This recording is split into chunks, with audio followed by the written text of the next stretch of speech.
need to fear. Underdog is here.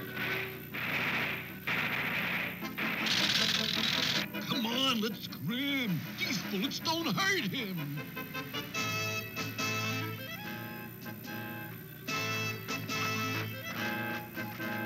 Look out, he's made a big hole in the road.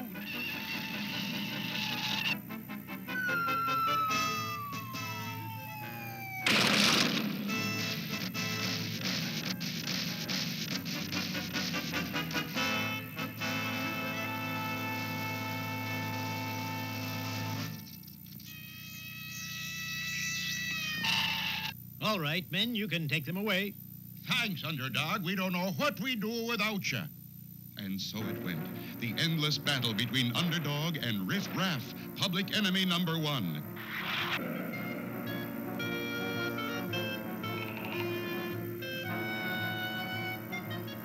Naturally, Underdog always won.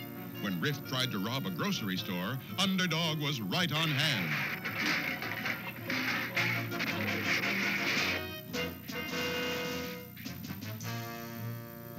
When Riff attempted to rob an ice cream truck, Underdog was there and used his hot atomic breath to mess up the robbery. Things got so bad that Riff Raff even tried stealing candy from a baby. But Underdog arrived and gave him a good licking.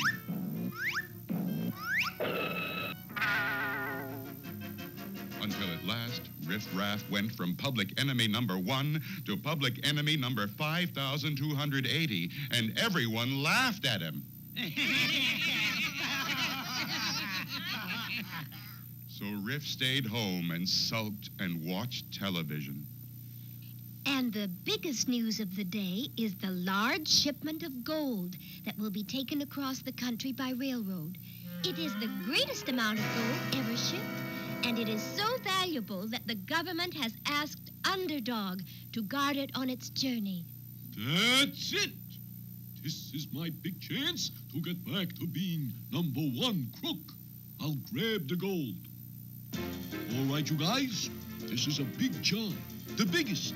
I want ideas on how to get Underdog off of the train so we can get the gold. I know, boss. Why don't we grease his feet, and then when the train goes uphill, he'll slide off the back. Neat, huh? Rejected.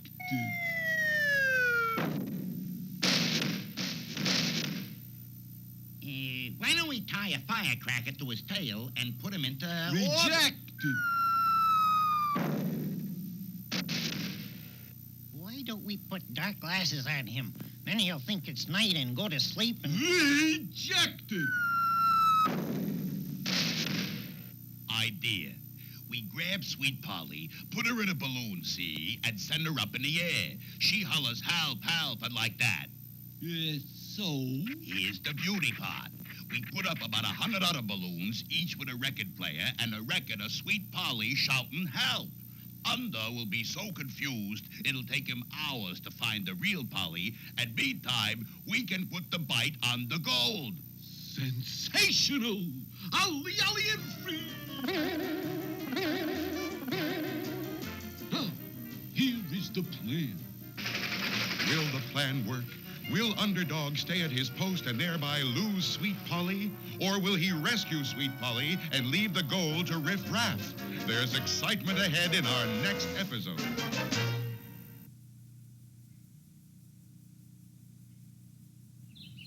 One morning, just before visiting hours, Tennessee Tuxedo and his friend Chumley left the zoo in their customary casual fashion. It was Tennessee's idea that if they dressed like weathermen, they could get jobs as weathermen, and so prove that they were as smart as human beings. Sure enough, when they were interviewed at the Weather Bureau... Are you sure you've had experience as weathermen? Of course we're experienced. Don't we look like weathermen? Okay, go ahead. Funny thing, what they really looked like was a penguin and a walrus. Now, this is the life, Chumley. A real job. Working hard, just like people. Yeah, Tennessee. But I wonder when we get our coffee break. No. You said it was gonna rain week before last, and it didn't. You said it was gonna rain last week, and it didn't. You said it was gonna rain this week, and it didn't. My cauliflower crop is drying up. Now I want rain. Now either you make it rain, or I'll be back with this. You know, when you taught me into this job, I didn't know it was going to be so hard on my eardrums. I see. You say you think the weather business is too noisy and you want to go back to the zoo. A good idea. No, Chumley, we're going through with this job. And here's your first assignment. Hop out and make it rain. Okay. Just like I've been saying all along. Nothing to these jobs. Earthquake! Run for your lives, it's Chumley! Chumley, give me that. Whoops. Gee, Tennessee, I'm terribly awfully sorry. Did it hurt? You want to know if it hurt? Of course not, Chumley. I always wear this little knot on my head. Now, just what are you doing? Well, it took a little while, but I finally went to the library and found a rainmaking book. I see. So you're making it rain like it says in the book.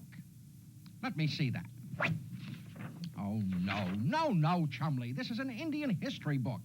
It says some Indians believed they could make it rain by beating drums and dancing. Yeah.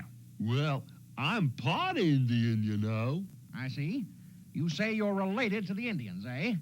Well, just what kind of an Indian are you? See? I'm a Blackfoot. A Blackfoot. Of course. That's hysterical, Chumley. Now, let's see if you can keep joking like that when the farmer comes back with his shotgun. He wants rain or else. Well, if I can't drum up any rain this way, how do I make it rain? How do you make it rain? Well, it's easy. You just take a little, you pick out a big, you mix up some, Hey, Tennessee, maybe it's time we went to see the man with all the answers. Yes, Chumley, Mr. Whoopi. And we'd better see him fast. So soon our heroes were in the office of their friend and advisor, Phineas J. Whoopi, the man with all the answers. That's it, Mr. Whoopi. We've got to make it rain. Team pour. Well, that sounds like a college cheer. Rain, eh? Well, that's a job that can't be watered down. Sounds like we'll have to use the three-dimensional blackboard. Gee, that's cool. Or, to be more precise, my boy, we're getting warm. Now, where did I put it? Perhaps in the closet.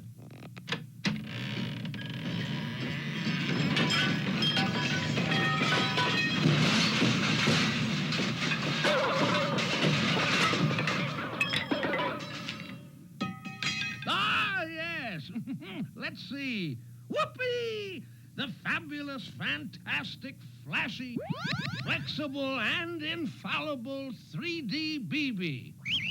There, now, what was it you, Rain. Oh, yes, indeed. Rain. Well, rain comes from the clouds. Every cloud is made of millions and millions of tiny droplets of water. Like this. So light, they stay up in the sky and float around in the form of clouds. You see? Yes, of course. Only how do they get down? Yes. Well, yeah, get down. Well, as the cloud floats around, the droplets bump into each other and join together until pretty soon they're too big and heavy to stay up in the sky. And then, whoopee! It rains. Fine. Great. Terrific. But how can we make it rain? Well, one way is to fly over a cloud and sprinkle thousands of little tiny pieces of dry ice on it. Dry ice? Hey, Tennessee. Chumley wants to know how to dry ice. Dry ice? Oh, no. That's just a special kind of ice, like ice cream men use to keep their ice cream cold in their trucks. When you sprinkle it on the clouds, it's called seeding, because each little seed of ice helps make the droplets grow bigger. Of course, it doesn't work every time, but That's good enough. Let's go. Stop. Take off. And soon our heroes, together with Phineas J. Whoopi, were winging their way through the sky. Okay, we're over the clouds. Chumley, take this box of dry ice chips and sprinkle them on the clouds. That's a cool job. I see, so you think it sounds like an ice idea. Wonderful, Chumley. Now step on it. No, Chumley, no. Don't step on the cloud, you clod. Help! Chumley! Gee, what a big first step. What happened? What happened? You tried to walk on a cloud. That's what happened. You can't do that. Not you, Chumley, a walrus. Perhaps I got a little too enthusiastic. I know you got carried away. But in spite of everything, I carried out my mission. You did drop the ice on the cloud. That's great, Chumley, great. Maybe it will rain. We did it. We made it rain, rain, rain. And look, we're coming down right at the weather office. My friend, we'll be heroes. Perhaps so. But would you kindly inform me what that noise is? That noise? That, Chumley, is our public, followers, autograph hunters. There they are. They're the ones who made it rain. Ruined my new hairdo. Ruined my fishing. Ruined my golf game. It sounds to me like they want our scalps more than our signatures. You say they don't sound like autograph hunters. More like headhunters. Very funny, Chumley. Look at that. The big one. He looks just like a walrus. And the other one.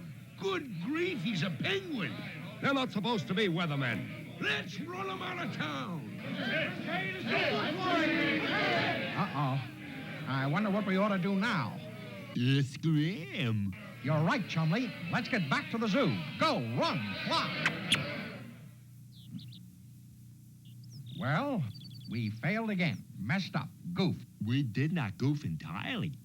Do not overlook the fact that we have learned something. You say we learned something. What? I have wrote a poem. Rain, rain, go away. That is what some people say. Other people want it teeming. When it is not, they really is screaming. But one thing we have learned that's true. The weather business isn't easy if you're a penguin or a walrus, and be it ever so humdrum, there's no place like home. You know, Chumley, sometimes you're just too deep.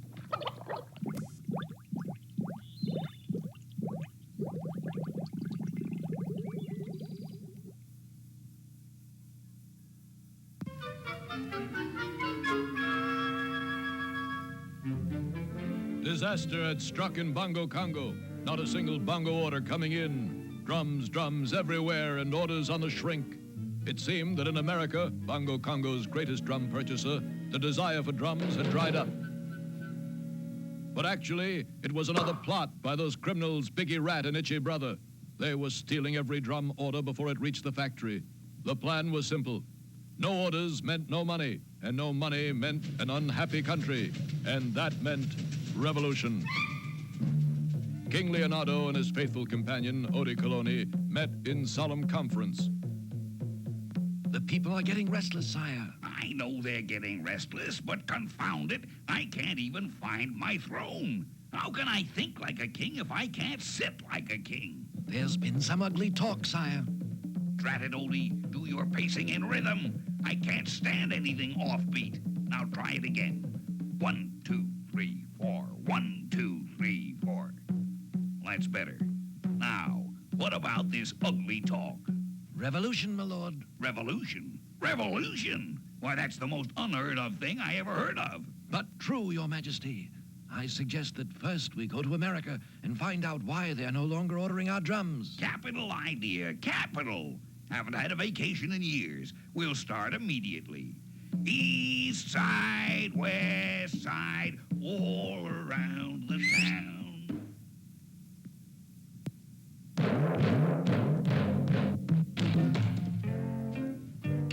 Hey, Big, dig this crazy poem. I wrote it myself. Sneaky, squeaky, biggie rat. Does your belfry hold a bat? Does your... Now, listen, Guy. This is Biggie talking, see? Eat those words.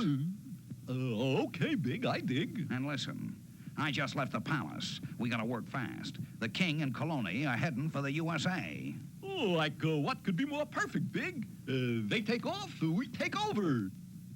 Use your head, blockhead. They find out America is still ordering drums, and they start checking into what's been going on. What'll we do, Big? I got a plan, see? They'll go by car. That means they gotta have a chauffeur and a footman. Well, listen, here's how. New here, aren't you? What's your name? Nick Beat, King. Haven't I seen you around here before? Us Beats don't usually dig this working bit. Well, do this job well, and you may be promoted. Might even end up being king. Well, let's go, let's go.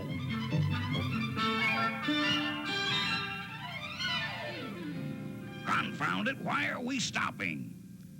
Got a broken rear widget. Why not get a little air, Kingsley? Get out and stretch your legs while we digit the widget. Good idea. Come, True Blue Odie.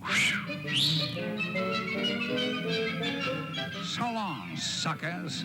Like, bon voyage, brother.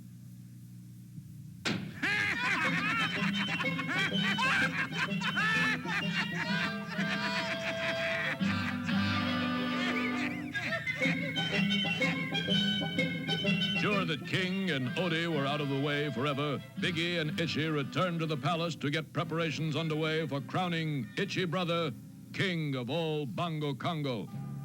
Man, this is going to be the craziest coronation, way out. And I'm going to take care of you, Biggie boy. I'm going to make you the royal scratcher. Why, when I'm crowned...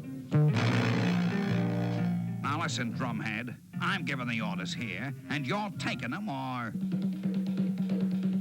We're in Clover, see, and I'm boss. I'm taking Bongo Congo for every drum they've got. Have Biggie and Itchy finally succeeded?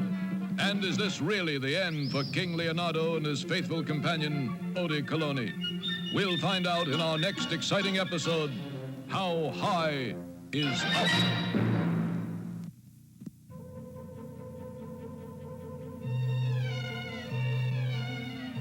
When we last saw our heroes, they were in deadly serious trouble.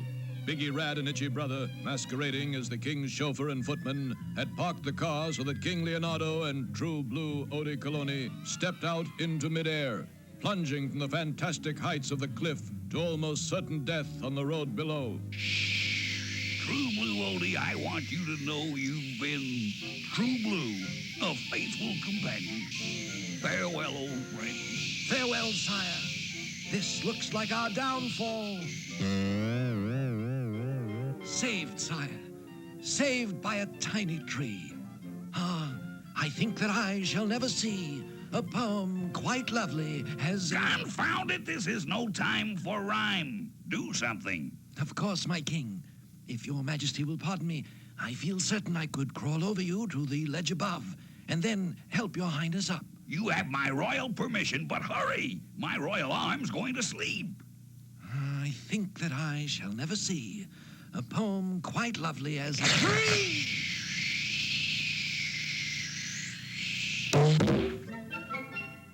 So, trees, eh? Poems, eh? Fiddlesticks. What are you staring at? Oh, pardon, sire, but your mane has been ruined, blown straight as the royal sword. You look like Itchy Brother. What? This is terrible. I even feel itchy. Ah, but at least we are saved, sire. We must hurry back to the palace. I feel there's foul play afoot.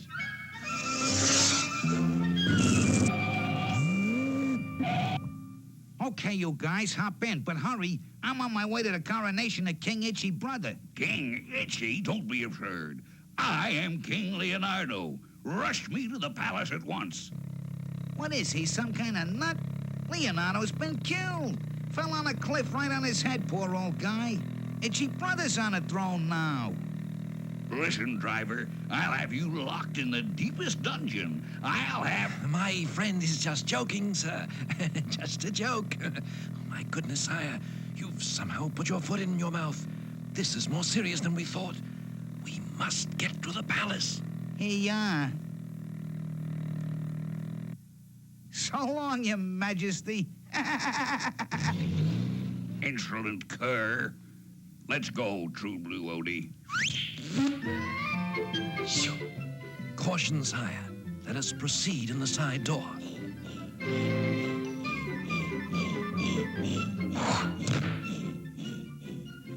drum orders. Ah, I see it all now. A diabolical plot.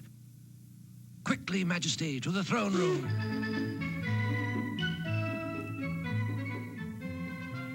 And now, by the power invested in me, I crown you king. Stop! Itchy Brother cannot take the throne. I am King Leonardo. Oh, man, dig the square. If he's King Leonardo, where's his royal mane? I mean, ask him. Yeah, remember the mane. And where's his robe? Guards, get this cat out of here. It seems that once again, Itchy and Biggie have won. What can be done? My king or my life, you shall not win. This is over your head, swine.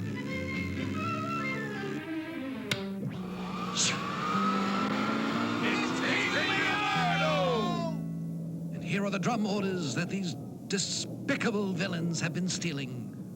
I knew it, Big. Trapped again. Follow me, see?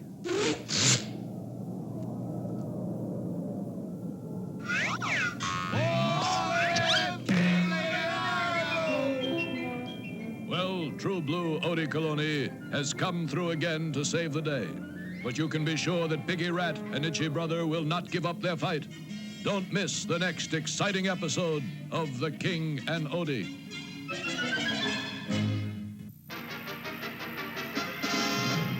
Underdog had agreed to guard a huge shipment of gold being sent across the country. As the train zoomed along, little did our hero realize that at that very moment, far away, strange events were taking place. A moving van pulled up in front of Sweet Polly's house, and two of Riff Raff's men got out.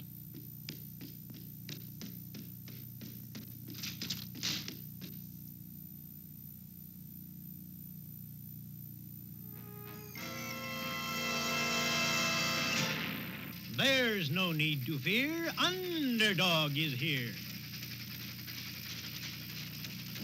Help! Help! Oh, help! Underdog! Help! That's right, Miss Polly. You just holler your head off real loud so as Underdog can hear you. You mean you want Underdog to come? Sure, sure. See, every one of these balloons has a record of your voice hollering help. We're gonna send you and them all up in the air at once. It'll take Underdog hours to find the right balloon, and in the meantime, we'll have robbed the gold train, and I'll be public enemy #1 again. Everything's set, boss. Okay, let's go. So long, Miss Polly. Help! Help! Help! Okay, let the record players go.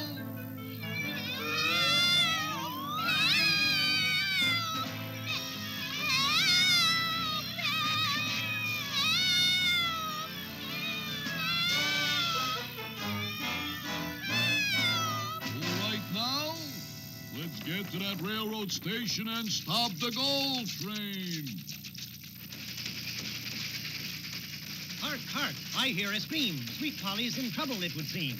Underdog, without a moment's hesitation, decided that Sweet Polly's life was worth more than all the gold in the world. And... Help! Help! Help! There's no need to fear. Underdog is here. Help!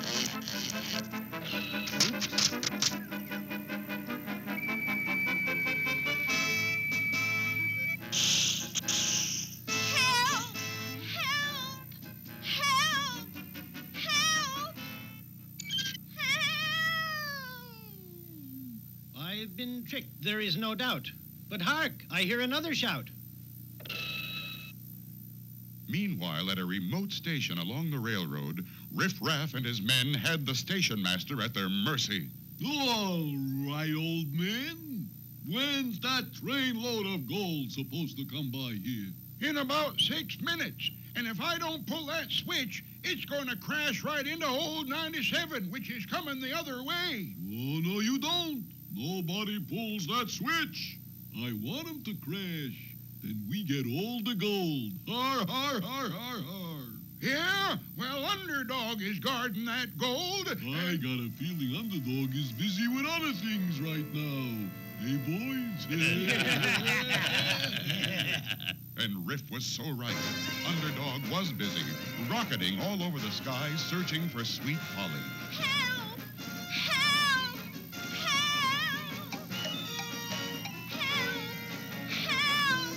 Help! Help! Help! But what of the real Sweet Polly? She was now in real trouble. Her balloon had sprung a leak. And she was plummeting to earth at a terrifying rate. Help! Help! Underdog! Help! Will Underdog get there in time?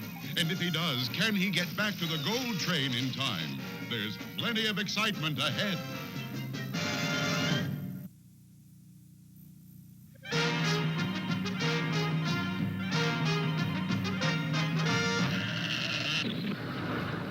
What's going on in there, Sarge? I'm not sure. Colonel got a big box off the last stage, and he's been working in there ever since. One thing you can bet on, though, it's got something to do with getting rid of those gopher Indians. Sergeant, report at once. Sarge reporting, sir. Well, Sergeant, what do you think of that? What is it, Colonel? A new weapon. One that will finally take care of those gopher Indians. This is a Gatling gun. But what does it do? It fires one shot after another, like an army of men. You just push this in and pull on this and...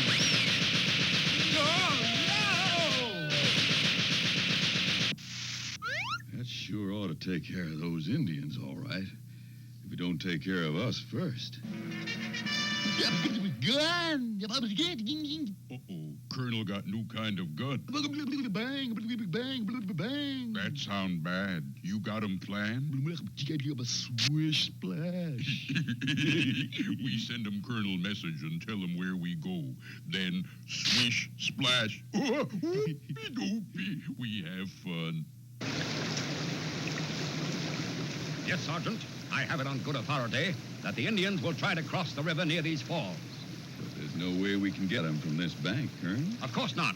But you're in the Army, Sergeant. And Regulation 6489J says, be prepared. That's why we brought along this raft. Come along. Pulley, pulley. This is fine. Now you keep rowing so we won't get pulled over those falls. I'll man the Gatling gun. But, Colonel... Look, they're crossing up ahead.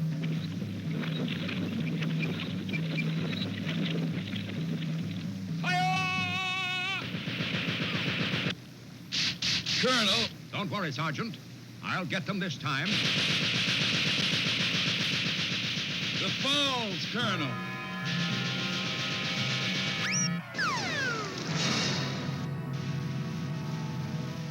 I think maybe we were tricked, Colonel. It won't happen again, Sergeant. Those Indians have to pass along this trail to get back to their camp. And we're going to be waiting with the Gatling gun high in this tree. Help me pull it up. Bully! Bully! The perfect spot. High above the trail. Me understand. Listen. Be alert, Sergeant. I think I hear them coming. Golly, Colonel, that sounds to me like somebody sawing wood. What did he say? Him say, timber!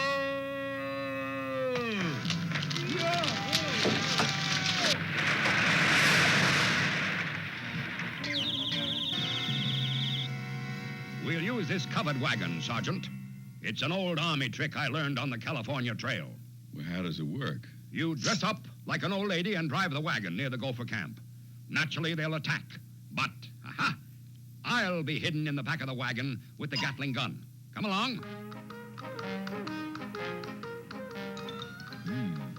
Look like old lady driving covered wagon all alone. Aha! Sergeant drive wagon and colonel in back with big gun. What we do? Roll. Roll. Roll. We use big rock. Whoopie-doopie. Make big crash. Any sign of them yet, Sergeant? Not yet, Colonel. What was that? Sounds like thunder. Only it's... Look out!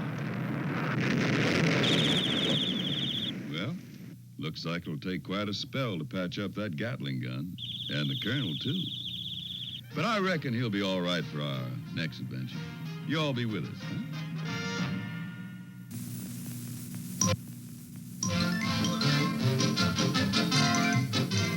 Isn't it nice to sit down to a peaceful meal and just look at all that food? Yeah, Major Minor, we sure took care of that savoir-faire. He won't be bothering us anymore. You wonder what's in this dish. Savoir-faire is everywhere. Merci beaucoup. Get him, Klondike! I'll make mincemeat out of that mouse. Moche, Melamotte, moche. Whoa!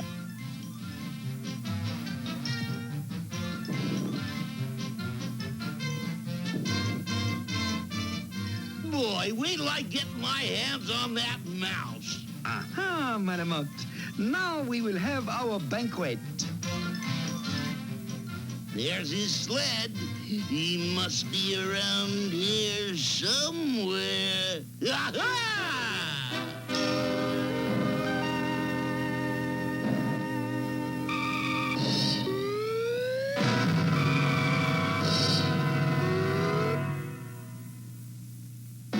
Listen here, savoir-faire. Don't do that again. Very well.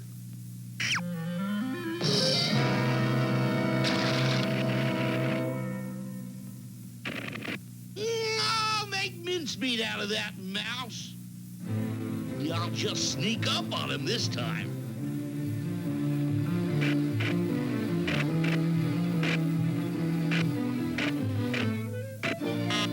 I'll make mincemeat out of you, mouse. Oh,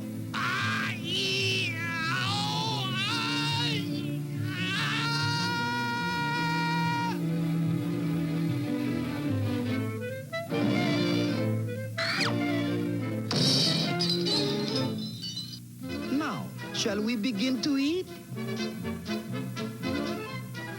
I'm gonna rise to new heights with this ladder. Oh, here comes that social climber again. I will give him a warm reception.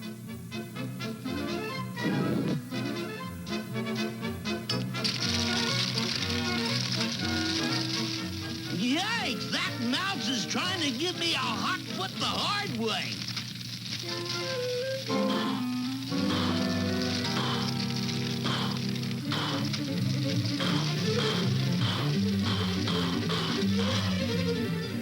Phew.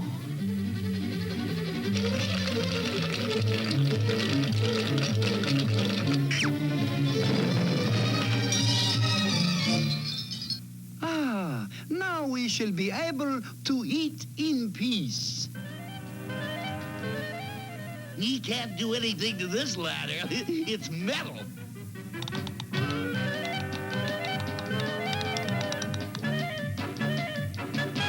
Now I've got...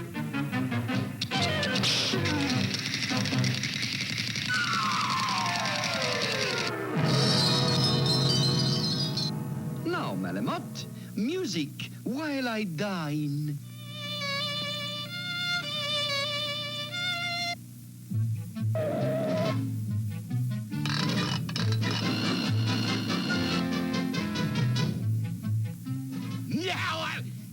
Where'd he go? Where'd he go?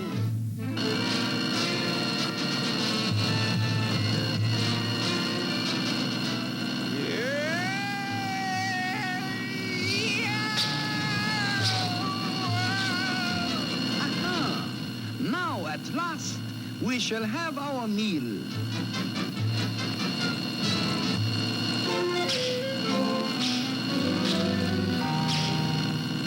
One-eyed cat always gets his mouth.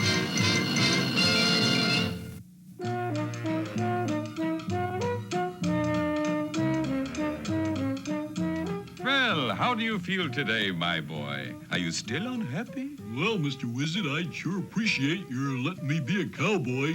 But why, Tutor? It's not good. Oh, please, Mr. Wizard. I figure I'm a real two-gun type.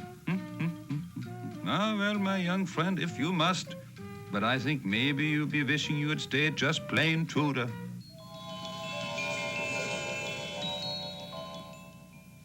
Back in those wild days, the sheriff always had a ferocious enemy who was a bad man. The bad man always carried a very big gun. The bad man always rode a fast horse. And the bad man was always ready to put one over on the sheriff. It was lucky that the sheriff always had a trustworthy deputy, loyal and true. Gosh, that was awful what Black Bark done to you, Sheriff Two-Gun. We need the marshal. Oh, Mr. Mellon. Mr. Mellon. If Lester's leg don't wake up soon, he might miss the whole cartoon. Even though he knew the danger, the sheriff always went bravely into the town saloon to get the bad man. All right now, Black Bark. I come to get you. Sheriff Two-Gun always gets the upper hand. Yeah? Well, here's mine. Look here now, you can't slap me like that. Not like that, neither. Well, that's better. Oh, Mr. Mellon. Mr. Mellon. Now, listen, Black Bark. I'm telling you, you break one more law, and I'm taking you to jail. Don't push me too far, Black Bark. Just one more time, and I'm, All right, I warned you. Take this. Aha, missed me, Two-Gun. Let's see if you can do better catching me and my horse. The clever sheriff always had to know the tricks of the West. When chasing the bad man on the horse, the sheriff used the famous jump trick. He would pull his great horse up beside the bad horse and leap from his own horse on. Oh, Mr. Mellon. Mr. Mellon. If the bad man's horse was too fast, the sheriff would use the shortcut trick. He would use a road that nobody in the whole world knew about. This way, he would get in front of the bad man and... Oh, Mr. Mellon. Mr. Mellon. Sometimes the sheriff would wait until he had worn down the bad man. Then, when the bad man got off his horse to hide in the rocks, the sheriff would use the empty gun trick. When the bad man would shoot the gun from in the rocks, the sheriff would count the shots. Well, that's one. Well, that's two. And that makes 6. All right, Black Bark, I know your gun is empty. Oh, Mr. Mellon. Mr. Mellon. If all else failed, the sheriff would put his hat on the rifle behind the rock. This way, he could sneak up behind the bad man, for the bad man would think the hat on the rifle was the sheriff. All right there, Black Bark. Drop that gun and put up your hands. I'm taking you in. Mr. Mellon. Mr. Mellon. Mr. Wizard. Oh, Mr. Wizard. Bring me home, will you? Please bring me home. Well, here we go again. Drizzle, drazzle, druzzle, drum. Time for this one to come home.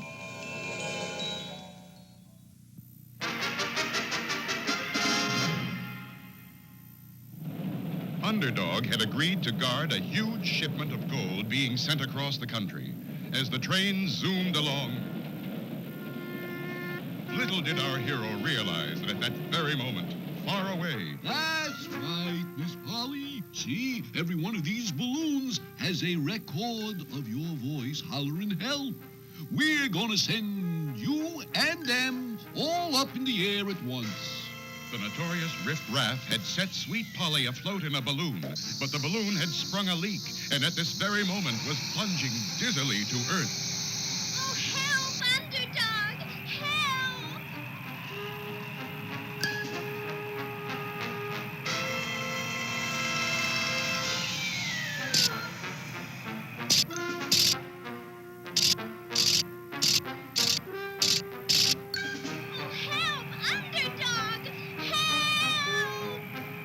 Underdog was still busy chasing the other balloons in which the clever Riff Raff had placed records of Sweet Polly's voice.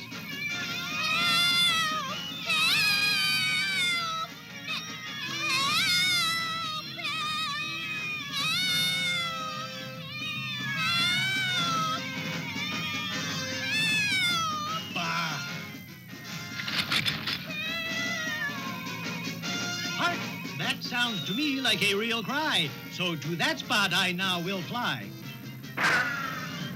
Meanwhile, Riff Raff, certain that Underdog was safely out of the way, had taken over a remote railroad station, and by controlling a switch, was going to cause the train loaded with gold to crash head-on into another train. Hey, hey, hey! 5 more minutes and crash. The gold will be ours.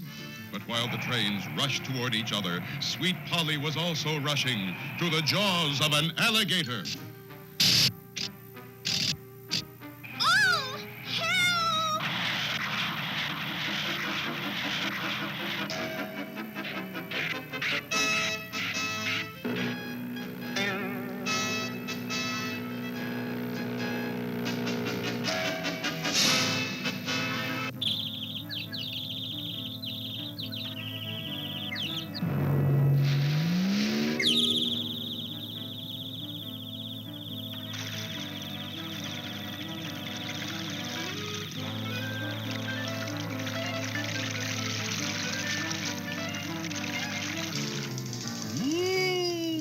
To go and crash. All the gold will be ours. Underdog! Underdog!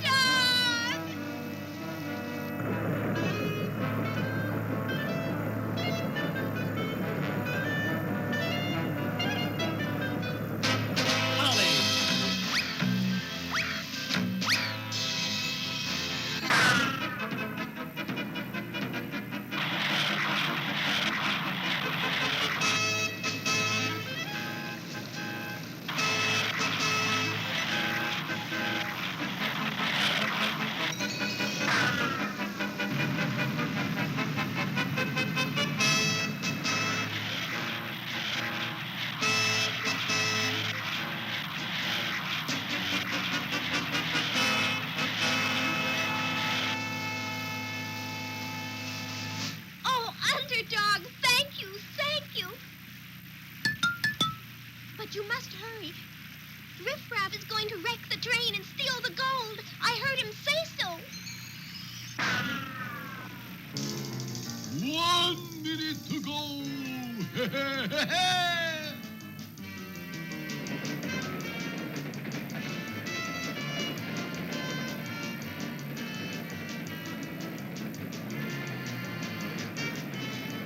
Will Underdog arrive in time to stop the wreck?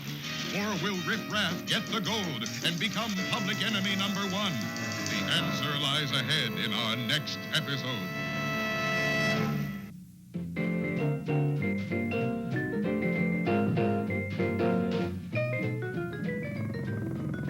Disguised as a 10-star general, the Fox arrived at Fort Knox with a huge moving van.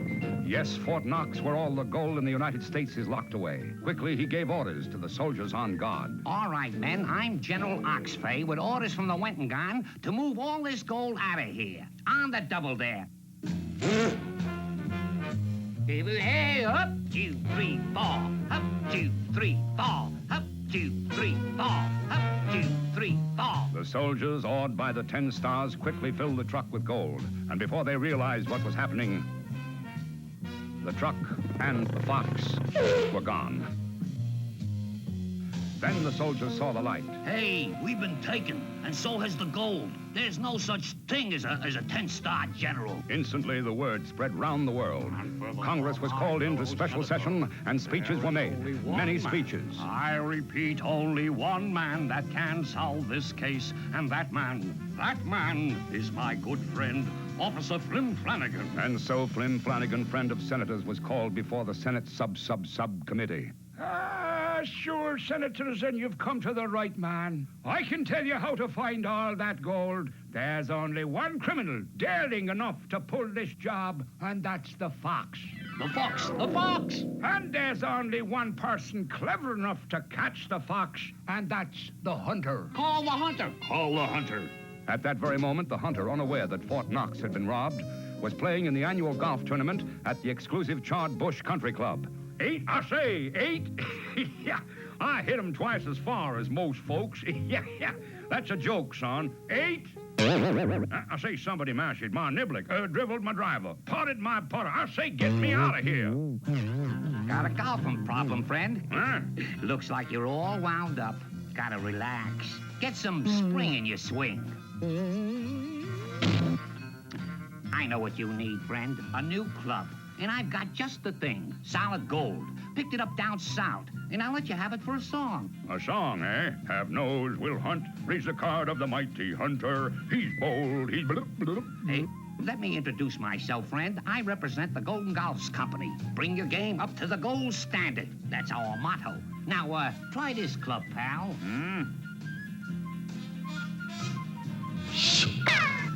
What did I tell you, pal? Clear out of sight. My grannies, what a drive, I declare. Son, you got any more of these clubs? Just happen to have a whole set right here. All genuine 14-karat gold. Driver, putter, mashie, and niblick. Solid gold irons and a solid gold bag. Now, look here, son. How am I, strong as I am, gonna lug these solid gold clubs around 18 holes? Got just the thing for you, pal. Now, the Golden Golfs Company thinks of everything. What you need is a solid gold caddy. Well, I'll be a solid gold caddy. Yeah. What did you do, son? Rob Fort Knox? Yeah. That's a joke, son. I say... Ooh. And that's a poke, son. Now get in and start her up.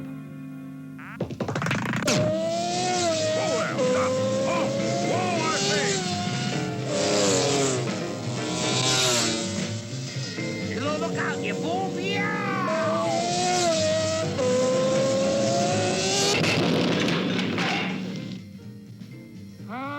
Short hunter, and I'm glad I found you. Glory be, so you've got the fox already and the gold. Hunter, you're a wonder. Well, it's all part of the game, son. Think nothing of it. Now I think I'll get back to my game. Who was that dashing figure? That, me bucko, was the hunter.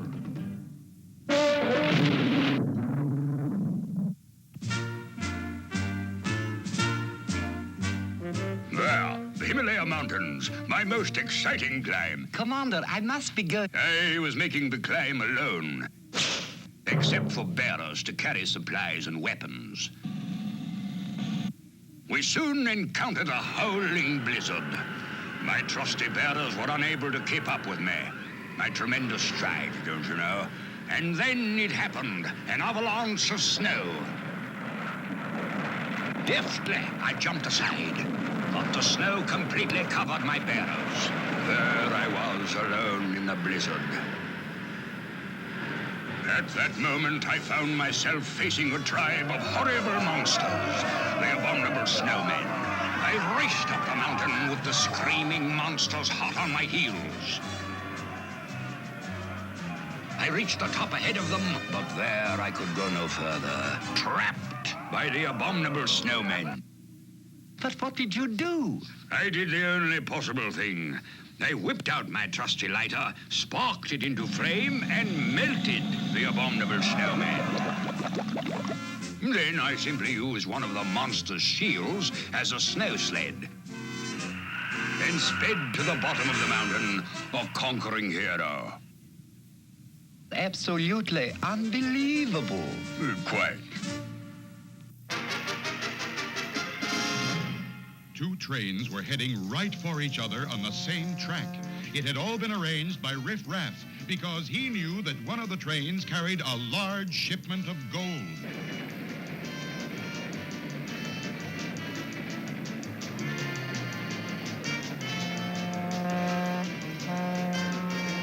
Will Underdog arrive in time to stop the wreck?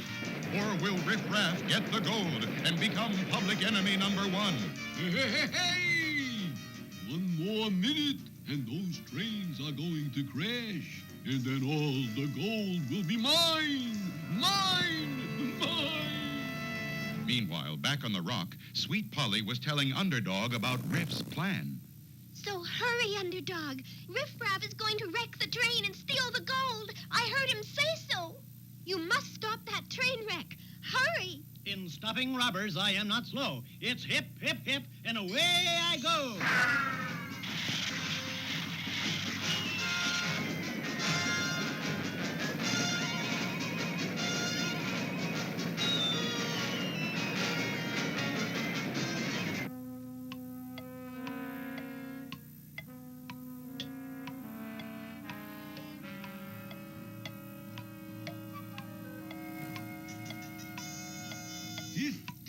Seconds to go.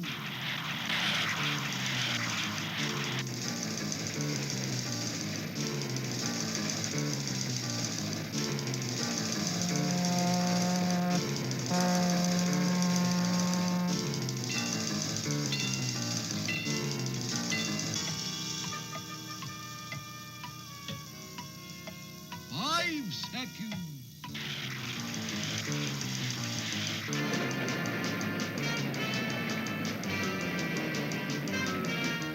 One, three, two.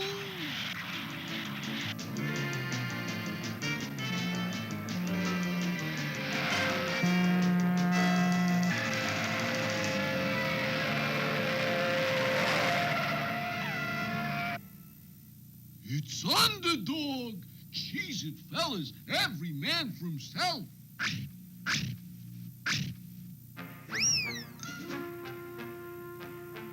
Don't worry, folks. They won't get far.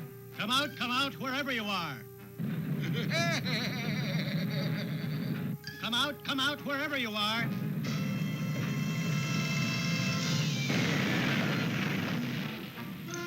Aha, I'll get you this time.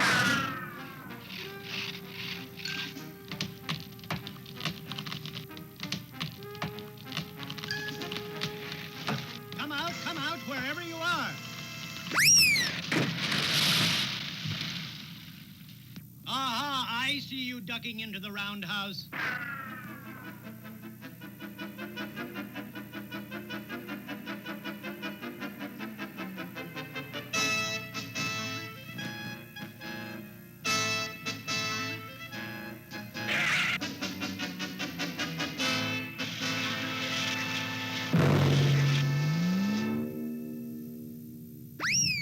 There's no need to fear. Underdog is here. Help! Help! Hark, hark, I hear a cry. To Sweet Polly I must fly.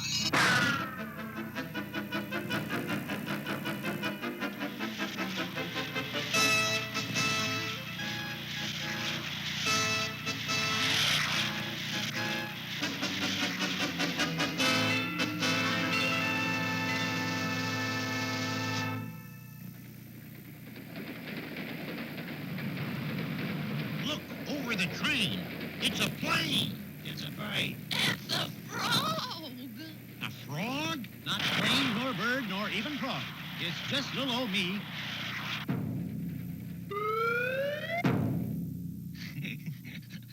Underdog.